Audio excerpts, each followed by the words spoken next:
Hello, John Anderson. Welcome to Mic Drop. We're very excited to have you today. How you doing?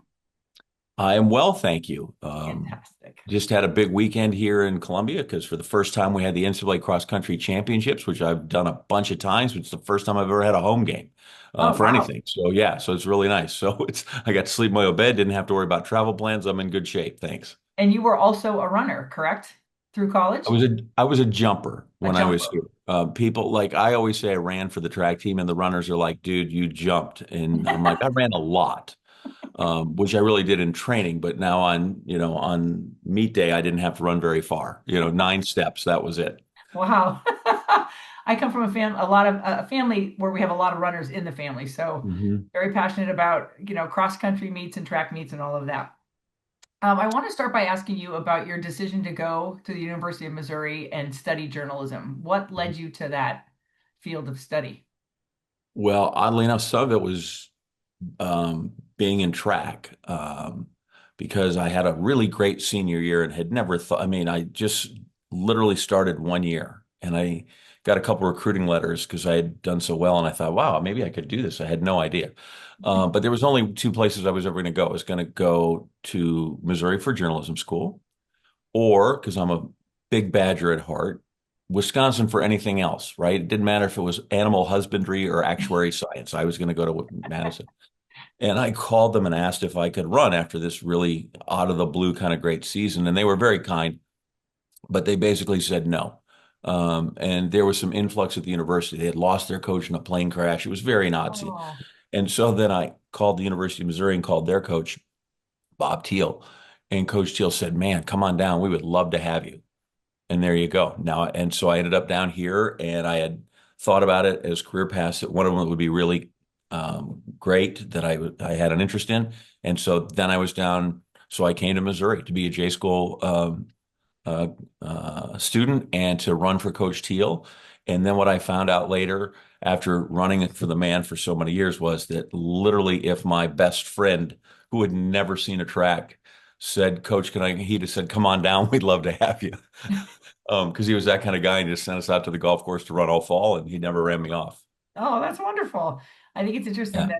that the influences that lead us to a decision, that maybe Mhm. isn't as obvious or as formal, right? You making a phone call, can I run? Sure. Okay, here I come. That's And then, fantastic. yeah, and then to find out that I knew nothing really about the business. I had seen all the local sports guys, and I'm like, I think that's what I would like to do. I didn't have any great TV guy that I thought, oh, I want to pick somebody at that time. Um, and TV, it was a different medium then. It was not, as Sure. omnipresent. But I didn't want to be Howard Cosell, or I didn't want to be Kurt Gowdy or some of these guys. I wanted to be like a Bill Jarts or a Daryl Burnett or Jim Klein. These are guys in my local. Then I got down here and I realized once I got in J school, there's all kinds of jobs within the industry. And so by the time I got done, I left, and my first job was as a news photographer, and Oh, I was wow. an associate producer on the weekends. So Mhm. I liked producing. Like that was really amazing. And so I knew nothing, and I think I know more now, but I still, at least I try to put on a good face when I talk to students. But it's amazing the things I discovered, and I did that. If I add real quick, every time somebody comes shadow me when I was at ESPN for years. I get done and I'd say, "How many people did you meet tonight that were on TV?" And you know this, the answer is like four, Right. two anchors, maybe a guest. And I said, "How many people did you meet tonight?" And they're like 100. Right. And so, hopefully here, I'm not trying to smash goals, but I'm trying to like, listen, there's a lot of different things you can do once you get your foot in the door or your hand into this that can be really rewarding and really useful. Do you think that experience as an associate producer and being behind the camera made you a better on-air talent when you finally went in that direction? The producers would say no. They'd say, "Shut up and do what I ask. Don't keep giving me suggestions about how you would like to do this or how you would like to format the segment." Like, I really feel like that graphic's dumb. We should move it in a different place. Do we have sound for this? So I would say that I don't think they did. More seriously, I would say that I think in any of this, one, the more you know, the more you know. And I think if you have an appreciation for what the other people have to do, then when you have to ask them something that's out of the ordinary, hey, Right. can we try this? Same with like directors or if it's a cameraman and you're like, okay, I know what it takes for you to get that shot. So I think if you can tell them that you've done a lot of this and you have some fundamental understanding of what they do, that Mhm. then when you ask them to do things within that job specifically, or even better, above and beyond what they normally would do, at least they know Right. you know what you're asking. And so you can, one, articulate it, but two, say thank you in the right way that like, I know this isn't what you really like to do, but I would love it if you could light the studio this odd way for me. Right. So that in that regard, I think it helps a lot. I would think it would give you also a great appreciation for the work that they're doing. Mhm. That you know what it took for them to create that segment, find that footage, Yeah. edit that piece so that you can tell it the way that you want to tell it, which makes, a far more collaborative environment, right? And you'll have more success that way. Um, is there a lesson that you learned early in your career that you now completely disagree with? I'm trying to think about when you first start that question. I think, oh, I have one that was really, definitive that I learned from out of school. The one that Share that. You can share that one too. I disagree with wholeheartedly. Um, like I would love to disagree with every editor who ever tried to change a word that I wrote. Mhm. Um, because they'll go, well, what do you think about this word? I'm like, I thought about it a lot. Like that was kind of, I didn't put anything down on paper, and finally that I didn't really kind of believe in, like it didn't matter what it was. And so every once in a while they go, oh, like, let's just change this. And I'm like, how about we don't? Right. So maybe that part of that was I was not easily edited. Um, or when they'd send some, here's a suggested lead, and I was very clear, like, is this suggested or mandatory? Because those are two different things. Very Because if you're different. just suggesting things, I don't take suggestion well. So we did that, but more on the other side, I was in early on when I worked in Tulsa, and I was a photographer, and I came in one night for the night shift, and the news director, there had been a bad 6 o'clock, and he was blowing everybody up. And I kind of just stood in the background thinking, boy, thank goodness I had nothing to do with this. But he was out for everybody, and he came to me and he looked at me and said, Anderson, you need to learn how to run a live truck. You've been here 3 months. And that's a, old TV term. But anyway, and I looked at him and I said, well, nobody showed me how. And he looked at me and he said, did you ask? Oh boy. And that's the last time I ever ran into that. I made sure I ask when I don't know stuff. And I try to tell people right now, especially in this business, television, if you ask, people don't think you're dumb. They think you're curious. People, if you ask, don't think like, God, what a moron. They think, this guy, I will teach this guy or gal how to do their job better because we're all selfish. That means my job just got easier, you Correct. know? And so that was the biggest thing. Boy, did you ask has stuck with me literally now for almost 38 years, all the time. Did you ask? And I thought, I did not. But you know what? I can run a live truck today if you need me. Okay, I good. can go out on your live shot if you need it. Have you added that to your resume? Because I understand some companies are hiring. Yeah, I think that technology is gone. I was a desk jockey for so long at ESPN that I took a bunch of kids up to the NFL draft in Green Bay. Mhm.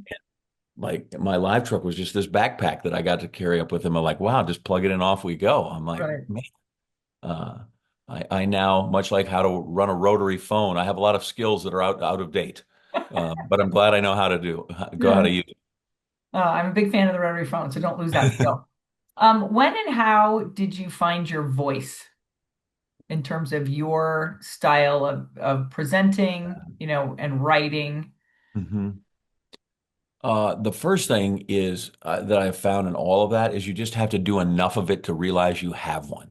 Hmm. Um, uh, like I don't think I wrote near enough in college. I know I didn't, even though I wrote every assignment we had and went through that. And I just think, first off, the more you write, the more you learn to write like yourself. Hmm. Uh, when we did 50 and 50 at ESPN the first time when it was revolutionary, uh, I had to write the lead into the guy. I don't forget who it was, but he was down in Florida and he was like big game fishing. And so I thought, it'd be really funny if I wrote this kind of like Hemingway. It Hmm. was a story and it was a damn good story. And then I realized, it took me like 90 minutes to write this 30-second clip because I don't write like Ernest Hemingway, Right. right? I had to look at it and discover the voice. If I had to just write it like me, it would have taken 12 minutes because I write like John Anderson. Um, And it wasn't, I worked for a guy in Tulsa when I started to transition over to in front of the camera. And there were two guys. One of them was really good and really encouraging. And I'd say, does this seem off the wall? And he'd go, no, I feel like you should go and run with that.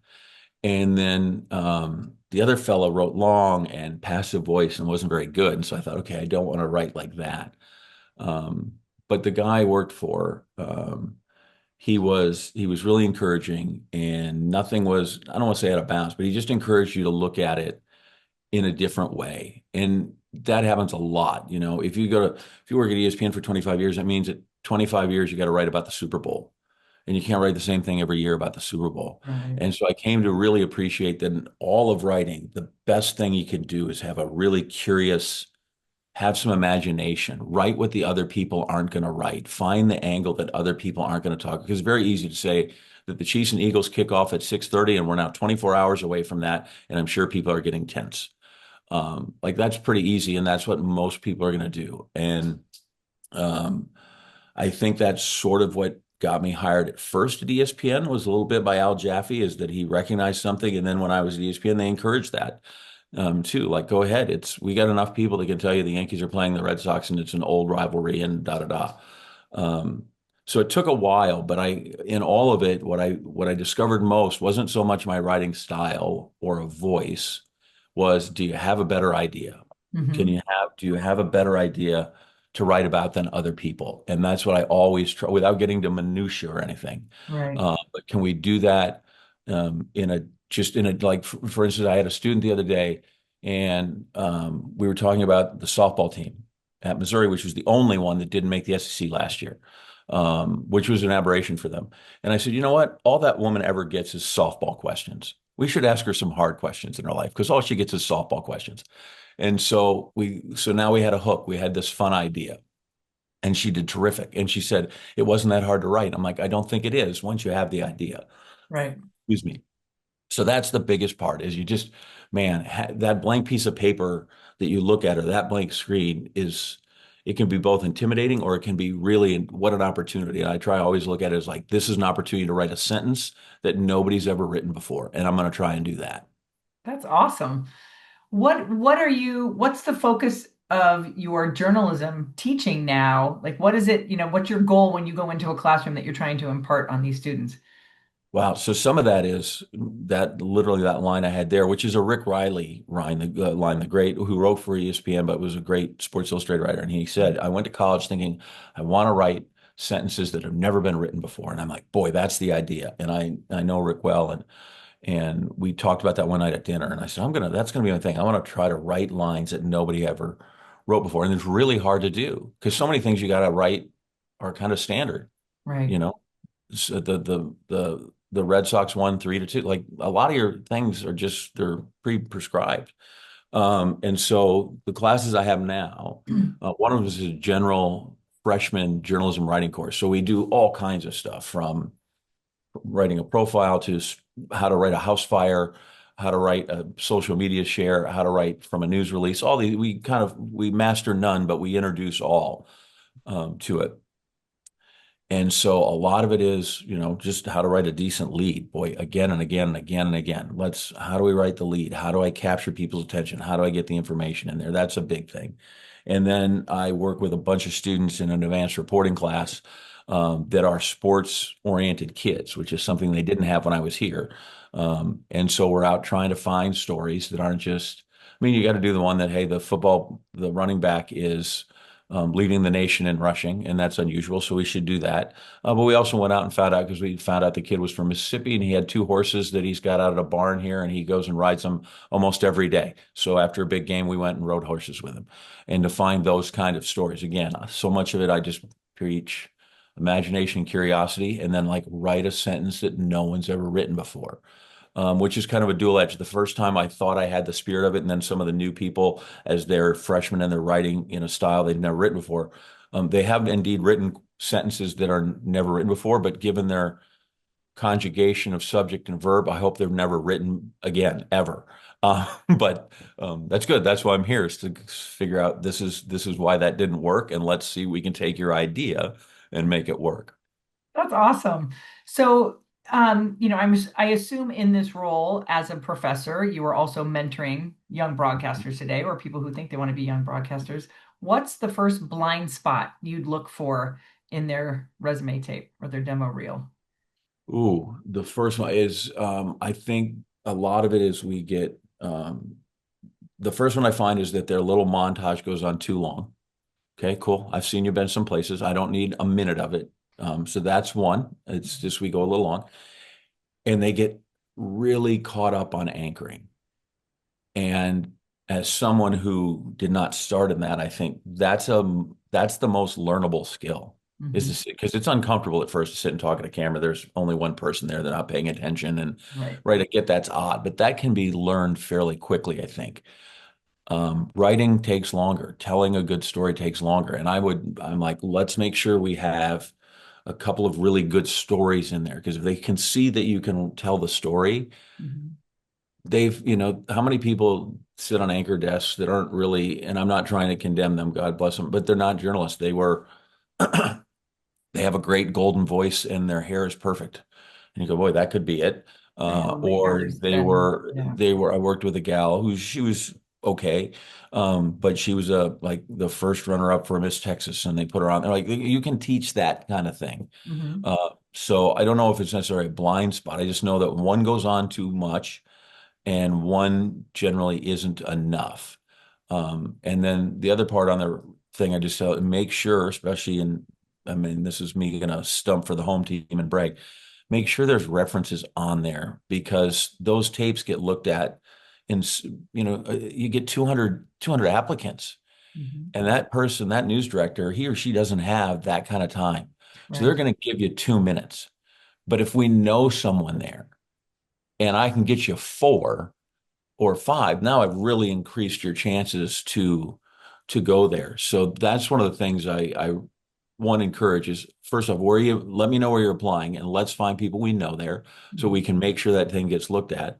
But yeah, don't get so in love with the fancy kind of, oh, I've got this cut and this cut and this cut and this cut. And now you've got 15 clips of you in front of different places, which is nice, but you've also worn me out. Like, get on with it. Right. Right. That's a good one. Um, what do you believe will be the most important skill for broadcasters in the next decade that no one was teaching when you started? Ooh, that no one was teaching.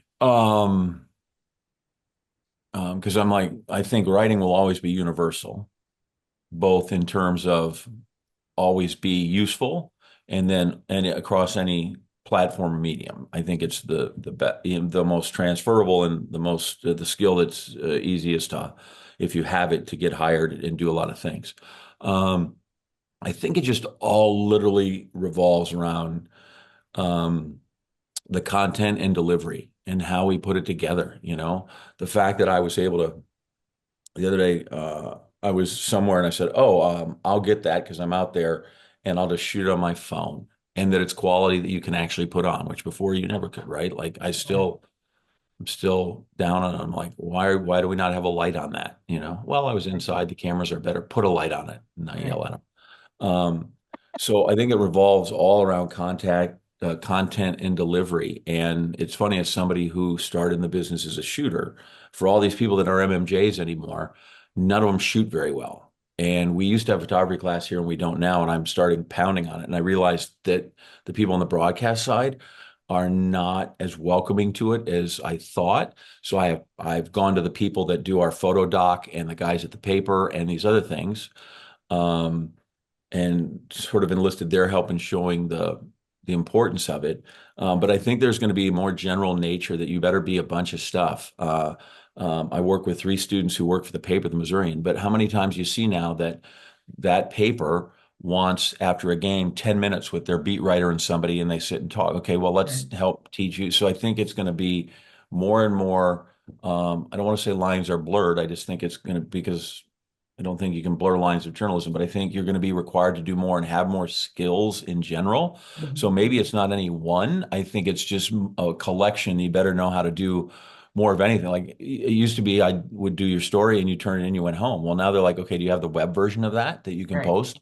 Right. So I feel like you better know both sides of of all of it because it's all now being required for everybody. And then the delivery of it is, like you said, what used to be a live truck, I can now put in a backpack, or what I used to watch on my big, beautiful Best Buy TV, I can watch on my phone sometimes. Right, Um, and then I think people will always consume it in the easiest possible way.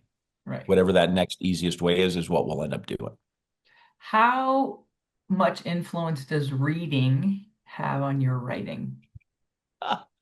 Um, I started a sports, I am in the sports, I have a FIG, a freshman interest group. And that's really the only thing that it's supposed to get them used to the university. So someday you have a field trip to find everything on campus. And some days it's about how to manage your money, Mhm. which college is different because my managing money was just like, how do I have money? I don't have money to manage. I didn't have any. Now Correct. they have a little more somehow. But, or now we talk to them about stress and all the things that are available to them. They have stress and anxiety, which we didn't have. We're just like, tough it out, rub dirt on it. But in every one of those classes, there's a reading assignment every day.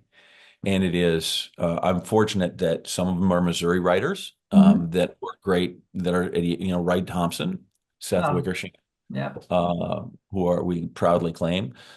Tom Friend, who wrote for us, TJ Quinn, all four of Yeah. those guys. So I make sure I sample from them.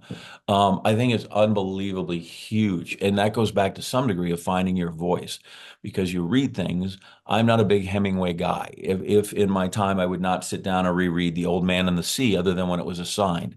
Right. But I'll read about anything that a guy named Gary Smith wrote for ESPN Forever, excuse me, for Sports Illustrated, or I loved to read as a kid growing up Mike Royko, who was syndicated out of Chicago, or Jim Murray. Um, there's a guy now named Eric Larson who kind of writes these historical books.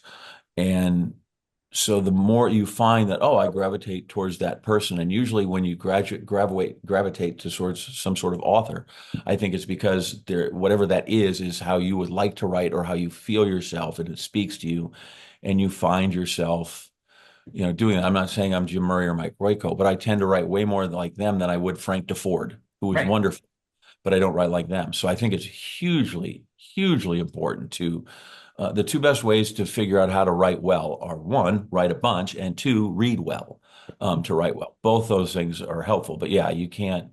Um, in fact, that's one of the things right now, because the station kind of got turned upside down and I'm doing some different things that I'm not supposed to, and they're taking up a ton of time, is that I've got like 4 books stacked up that I haven't gotten to. Because people give them to me all the time, like, you're going to love this read. I'm like, great. So I'm behind in my reading, but man, yeah, please do read, read, read. It's fundamental. I saw that in a commercial somewhere. I think it is. Yeah. I am really I don't know what the right adjective is, intrigued, I guess, by the way you described how you tend, we gravitate towards a certain writer perhaps and not really maybe know why initially, just like, oh, I like this John Anderson. I like the way Yeah. he told that story, but I'm not dissecting how John Anderson told that story. And I think for me, when I started in this business and was assessing talent, I sat in my office for hours watching Monday Night Football, which I had watched for probably a decade prior, on the West Coast. So it was happy hour. You got home by 8, 8 o'clock as Right. opposed to starting at 8 o'clock. But it took me a while, but I would just listen to Al Michaels and I was like, what is it about this guy? Why do I like him? And then I would, it's like the curious kid, but why? But why? And I would just keep asking Mhm. why, or why do I not like John Anderson? But why Mhm. not? What is it about him? What's he doing that makes my hair stand up? Yeah. And it was incredibly informative and educational to be able to turn around to someone like you if I watched your piece where I could come to you and say, this is where I thought you nailed it, and this is where I think you could have been stronger because I spent hours and hours and hours, it's more than Al Michaels, but watching Right. everybody and just learning. And I find it interesting that I don't think many talent do enough of that. It's not only themselves, but watch everybody and really ask, Yeah. why is John Anderson good? What makes him different? What are you getting that you can't get yourself? Yeah. And it's funny when you talk about Al Michaels or some of the great play-by-play guys. Keith Jackson, one time, he said his job was really simple. It was to inform, to clarify, and to amplify. Here's what's going on. If something you don't wasn't clear, I'm going to clarify. And then if it's really great, I'm going to amplify it. But he said, and then he said the fourth one is don't intrude. And more often than not, I decide that's the difference between people I really like and the people I don't. The people I don't care for as much find a way to intrude, whether it's screaming too loud, whether it's constantly using some pet phrase again and again and again, Mhm. or whether it's not, instead of just once in a while saying a home run, we have to have it a circuit swat and a clout and a, like, sometimes just tell me it's a home run. Right, right, right. And that's what I have found. People like Al Michaels, their brilliance was, yes, they could capture the moment, Hmm. right? But they did that without intruding, right? If you go, they just had this big thing, and I'm not going to bag on Gus Johnson. I'm just going to say this is an example of it. When the Penn State Indiana thing, guy catches it, and he's screaming so loud, just to be screaming, and he's losing his voice, and all he's doing is intruding. And compare that with Al Michaels. Do I believe in miracles? Yes. Which there was certainly excitement in his voice at the end, but he didn't scream that at me. Right. He just gave me energy and it was there. And the other guy intruded. And I think, you know, it may be as nuanced. It may be kind of like the Chief Justice was a burger. I know obscenity when I see it. I don't really know how to find it. Right. But that's what I find is people, and you should do that with them, right, where you're writing too. Like you can be too clever, right? I've done things where I thought, oh, this is going to be great. And then I read it and boy, that was awful. I Hmm. will not do that again because like nobody bats 1,000. Um, but that's a big thing that I look for too, is like, let's not intrude on our audience. And too often we do that in ways both intentional or and not knowing, but then there are times where we just self-sabotage ourselves because we just don't recognize it. That's fair for sure. Um, I'm only going to ask you one more question to give you your day back, and that is there a piece of advice that you would give yourself, when you were graduating from college, or maybe some of the students that you're teaching now that you think is really, just one of those golden nuggets that will carry them forward? Yeah, I don't know that there's a magic bullet kind of thing. I know that we should write more. Nobody writes enough, especially when you're young. You're just, there's that. Don't be intimidated by a deadline. That takes a while to get used to, but it all gets done. You know, in my class that I had one kid, he showed up every day at 20 minutes before, right when I was there. And I said to Riley, I said, you're on time, whether you're here 20 minutes or 2 seconds. As long as you're there when the red light goes on, you're on time in my book. When you do that, the biggest thing is literally, and it's everything. I said to John Butchergross sitting there one night, I said something about confidence, and he said, confidence is everything in anything. And so I think whatever it is you do, you have to commit to it. And if you have the confidence in it and it shows, it's amazing how far that will take you. Now, it can't be unfounded. You got to have the goods behind it. Right. But I think about when I was here, I came to run, and I tell everybody I was the worst high jumper in the history of the University of Missouri. And it comes as I cover more and more of it now for umpteen years. I'm in the Olympics. I'm like, I was not as bad as I thought I was. And I could have been a lot better if I'd actually thought to myself, you're actually really good at this. Don't think that you're lucky to be on this team. You've kind of earned your spot and you're actually okay. But I were in with guys that were much better than me. And that's the same thing now. I tell them all the time, go out there and perform it with pride. Have confidence in what you do because you got to sell it and people will realize it if it's not there, if it's not for the timid people. Right. Uh, you have to have for those, whether if you're sitting in that chair for an hour or 3 minutes, or if you're writing that, you got to have some vanity in it. Like you can be, I'm glad you're super, afterwards, if you want to be humble. Stuart Scott was a very humble super, but boy, when he was in the chair, he didn't think anybody was better than he was. And I'm Hmm. going to do it my way and I'm going to sell it with conviction. So we tend to think, oh my gosh, we don't want to be, no, you need to be really arrogant when you go on or when you have a byline and you're writing because you're telling people how it is. Right. You've made all these news and value judgments about what I'm going to tell you and why it's important. Then you got to make sure you got to have there's a certain amount of arrogance to it. Um, and you need that confidence, whether you're writing that line or you're presenting that line. And I think that's a big thing that until you do that, till you adopt that, till you get what that is, I feel like you're just a person kind of playing the person on TV or you're kind of playing reporter. Mhm. And that's not what it is. You have to be the anchor. You have to be a reporter. Don't just do what you think, oh, well, I saw that on SportsCenter. That's how anchors are. Because if that's the case, then we'd all look the same, and we don't. The people that you remember from ESPN aren't the same. Scott Van Pelt is a unique person. Stuart Scott was a unique person. Neil Everett Neil was Young unique. is a unique Is person. that too? Yeah. But all those people, but they are, and they are exactly who they are, Right. right? If you met any one of those people off the screen, that's who they are. Kenny Mayne is just as demented on television as he is off it, which is great. And the number of times I saw Stuart when some kid came up to him and said, "Man, someday I want to be just like you," and he would just simply say, "Well, you shouldn't do that. There's already one of me." Right. But you could be one of you, right? So if you can have that, be who you are, because that's your gift, is that you're not like the other person. And then make sure you have confidence in that, that can sell, that if I write it well, that can be enough. And that can be my ticket, is because I'm not like Neil Young or Neil Everett. Um, or Stewart or Scott or Mike Eves or Nicole Briscoe or Linda Cohn or all those people. Right. So in that regard, kind of the bet on yourself thing, but be that person, because that's the easiest person to be, and Sure. that person's unique. Be that person, and then be that person with great confidence. And I think that will help you go far. And then that just builds. That, once you kind of snowball and go, okay, I'm all right at this. And I can sit next to Stuart Scott and Rich Eisen and like, okay, I'm not, that's my peer group. I'm okay Right. here. Right. Which sometimes is hard to learn.